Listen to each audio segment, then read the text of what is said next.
UHF is a 1989 satirical comedy directed by Jay Levey. Levey wrote the movie along with the incredible Weird Al Yankovic. Yankovic didn't just put his unique brand of comedy into the movie, he also stars in it. Yankovic plays George Newman, an imaginative man who loves creating parodies of popular movies and TV shows. Sound familiar?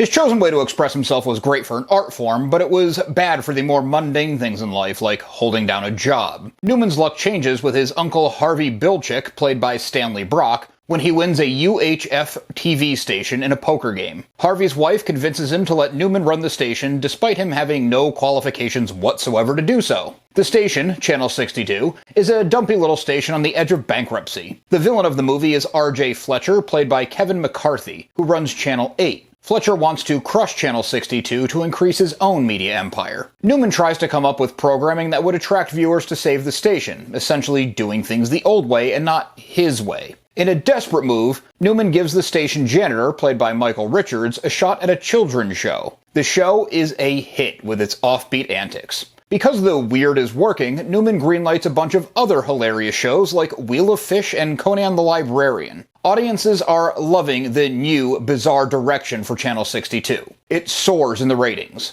Newman and his girlfriend Terry, played by Victoria Jackson, along with his best friend Bob, played by David Bowe, work harder than ever to keep the momentum going. Fletcher also notices the popularity and offers to buy the station for $75,000 to cover Newman's uncle's gambling debts. In typical 80s movie fashion, the misfit crew, having unlikely success, band together in an attempt to raise the money to buy it for themselves. They have, of all things, a telethon. This telethon receives massive support from the channel's newfound audience. It's barely even a spoiler to say that the fundraising efforts are a success and the station is saved. Channel 62 now has a community built around it, and Fletcher has to face public humiliation for his unethical behavior. UHF stands out being a funny movie with Weird Al's unique style of humor all over it. The madcap aspects are heightened with the skits and fake commercials that break the narrative, but also feel right at home at the same time. They never break the flow of your enjoyment.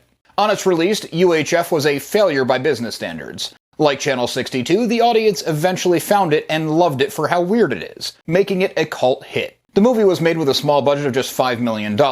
It would go on to gross $6.1 million, but after expenses was still a loss. Through home video sales, cable rights, and now streaming rights, UHF has become a financial success. I've always been a huge fan of Weird Al, and to this day I go through periods where I dip back into his catalog of songs. After watching Weird, the Al Yankovic story for the third time in the last year, I rediscovered this gem from my younger days. The enduring popularity of this movie speaks to people's love of pop culture, but also poses a question.